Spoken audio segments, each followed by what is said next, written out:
Aimez-vous les balades, l'air frais sur votre peau et les bruits envoûtants de la nature? Que ce soit en Ardèche ou en Algérie, certaines de ces balades peuvent vite tourner au drame.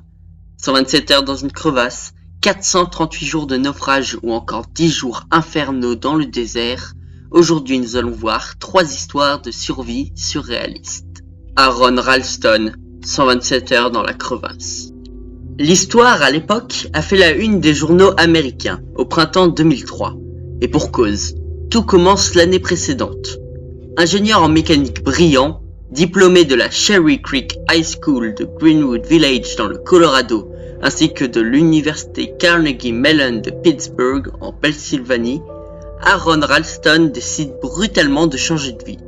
À 27 ans, il quitte ainsi son poste, pourtant fort confortable, au sein du géant de l'électronique Intel Corporation, pour se lancer à corps perdu dans la passion qui le dévore depuis son plus jeune âge, la montagne, avec l'ambition chevillée au corps d'être le premier à réaliser l'ascension infernale en solitaire de tous les Fortuners, les sommets de plus de 4000 mètres d'altitude du Colorado.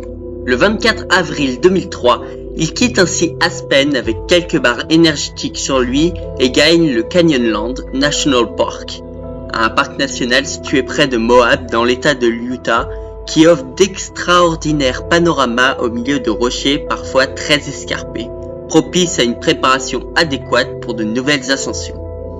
Il alterne ainsi simple balade en VTT et escalade, décidant même de camper sur place le 25 au soir. Le lendemain matin, il rencontre deux jeunes femmes, Megan et Christy, avec qui il randonne pendant plusieurs heures. Arrivé à une intersection donnant accès à la piste menant au Blue John Canyon, un lieu idéal pour l'escalade, autrefois célèbre pour avoir servi d'abri à Butch Cassidy et le Kid, il se sépare de ses compagnes de voyage pour emprunter la direction du canyon. Au bout de quelques kilomètres, un goulet bloque le passage. Rien qui ne puisse effrayer l'expérimenté Aaron qui s'y engage.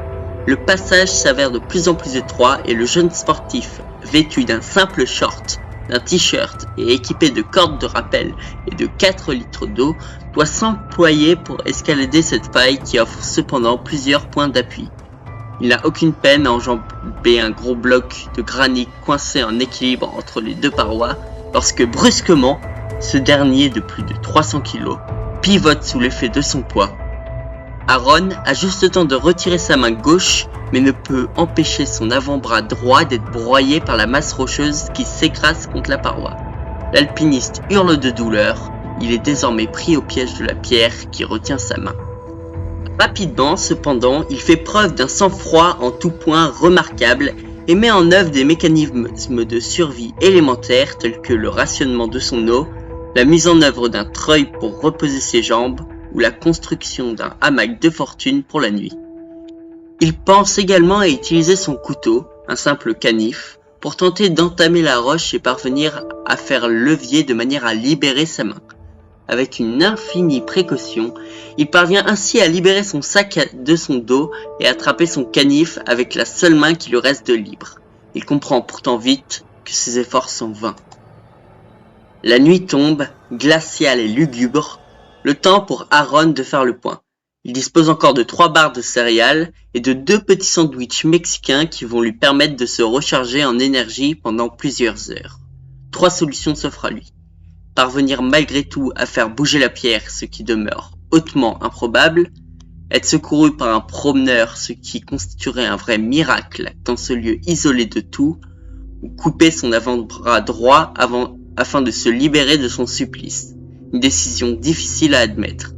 Entre douleur et fatigue, à l'issue d'une vision, celle d'un petit garçon qui le regarde en souriant, qui lui donne un surcroît d'énergie, et alors qu'il a terminé ses dernières rations de nourriture, il se résout pourtant à cette ultime solution. Amputé, mais sauvé. Une histoire qui en dit long sur notre instinct de survie. Aujourd'hui, Aaron est célèbre. Il parcourt les États-Unis pour raconter son histoire, mais surtout il possède une prothèse qui lui a permis de reprendre l'activité qu'il aime le plus, l'escalade. José Salvador Alvarenga, 438 jours de naufrage. José Salvador Alvarenga est un pêcheur originaire du Salvador, connu pour avoir passé plus de 13 mois à dériver sur son bateau, sur une distance record de 12 500 km.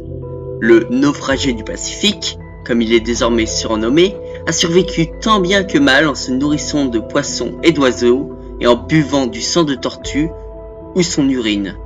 Récit d'une aventure hors du commun. Le 20 décembre 2012, accompagné d'un autre jeune pêcheur de 24 ans, José Salvador quitte les côtes mexicaines pour une expédition de pêche aux requins.